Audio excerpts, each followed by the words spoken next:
Yes, good evening everybody and welcome to the BFL football preview show for round 2, the ANZAC Day round. I'm joined by the BFL operations manager Aaron Nunn. Nunn, you've been a star on this show for many a time before, mate, and you've been a little bit disappointed you haven't been part of the show so far this year, mate. I've been invited, mate, but anyway, it's good to be here. Welcome back, mate. Thank you very much. Looking forward to having a chat about some of the games this weekend. Very good. Now, as we know, there's two big games on ANZAC Day this weekend. The big game we'll touch on first is between Ballarat and Darley.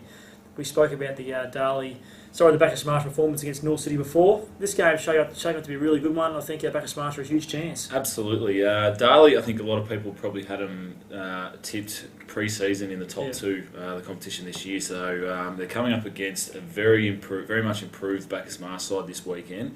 They wouldn't want to take them lightly, put it that way. Otherwise, they could find themselves 0-2 heading into the start of a new season. And it's certainly a position they won't want to find themselves in. But look, I still think that Darley are a very good side, and I expect them to come back and bounce back and be pretty angry this weekend. And Ballarat give themselves a huge chance here after the way they performed against North City, led by some 4 or 5 goals midway through the second quarter, and obviously got overrun at the end. But a good performance, really, to get within 3 goals of last year's premier. Yeah, and I think they've sort of slipped under the radar a little bit, having the bye in round 1. I think Shawnee mentioned on last week's show they're a bit of the unknown because they've got a few new players into their side, and with a new coach, Cam Richardson, comes with a new style, so it might be interesting to see how they go against Darley this weekend. The other game played on ANZAC Day will be between Ballarat and East Point. Now, look, East Point have had a disappointing start to their season, a loss in round 1 against Lake Wendouree, so they'll be hoping to bounce back on the winners list.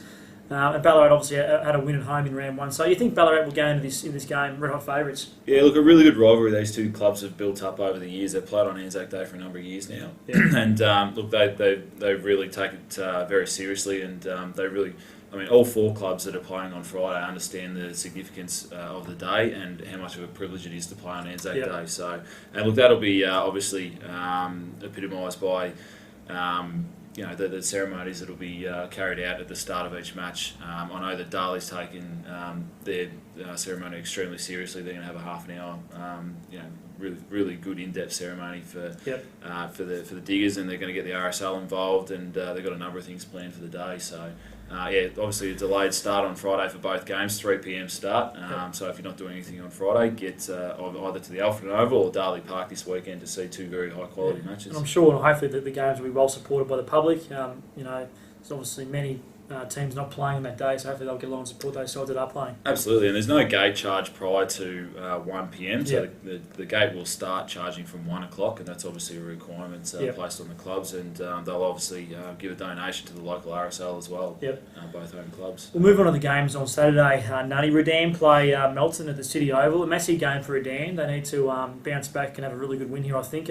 They started the game against North City really well, let it quarter time, but their second half was very disappointing. So I think Eamon Gill and the coaching staff will be hoping to get back on the winners list this weekend. I think you have to go back to the late 90s when we last saw the Redan Football Club sitting on the bottom of the ladder. So I heard the blowtorch is on the back of Gilly's neck, and he's under fire. If he doesn't get the W this weekend, we could see a David Moyes type situation. We've just got the word that he's been sacked from Manchester United. Gilly could be on a bit of thin ice himself. I don't know if you saw last week's footy classified. Mick Malthouse got an absolute grilly. It could be a sort of an Eamon Gill. So if they get rolled this week. He's got a good record though, Gilly. You've got to get off his back. He's a friend of ours, obviously, and we do take the mickey a little bit, but I'm sure he'll be fine. Very good. Sebastopol take on Lake Wendouree at Marty Bush Reserve. A massive chance for Lake Wendouree to go 2-0 here. Just looking at Lake Wendouree's draw, in the first 4 or 5 weeks they've got winnable games. They could set their season up in the first month of footy, and this is a chance for them to get their second win on the board and start the season in great fashion. Yeah, they're manoeuvring themselves into a position where they're probably likely going to be the big improver of the 2014 season, along with Melton and probably Ballarat should probably go for that mantle as well. But look, in the past this would have been a game that you would have jotted down Lake Wendouree to win, no worries. But look, Sebastopol I think are going to improve as well. I think they're going to put up a fight. Lake Wendouree will not want to take them lightly on the weekend. They've got a superstar in Michael Powell who's in great form, obviously kicked 8 goals last week in a losing side.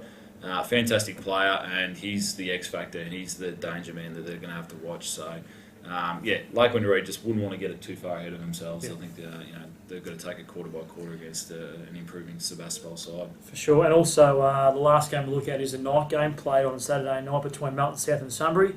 Look, Sunbury's performance in round 1 against Darley was outstanding. I don't think anyone gave them too much of a chance with the amount of players left them throughout the off-season, but they showed that if any side takes them lightly throughout the year, they'll come up short. So I think Sunbury will probably go in this game favourites against Melton South on Saturday night. They will. It'll be interesting to see how they come up against a hardened Melton South team. They've got a very good midfield this year, Melton South, and I think they get Doug Thomas back from suspension this week too. Will come into that midfield.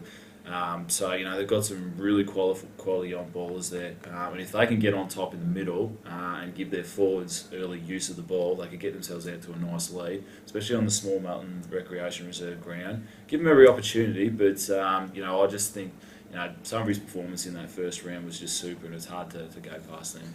Very good, Nunny. Thanks very much for joining us in the BFL Footy Show, mate. It'll be interesting to see what the ratings are like this week. Seeing you back on board, I think that'll determine whether you get another chance to appear on the show throughout the year. But much appreciated coming in, and hopefully those 2 ANZAC Day games are well supported. Plenty of people there, and certainly honour the ANZACs as we should. So absolutely, and no doubt the Bombers will get up as well. We don't cover the AFL. What a thought.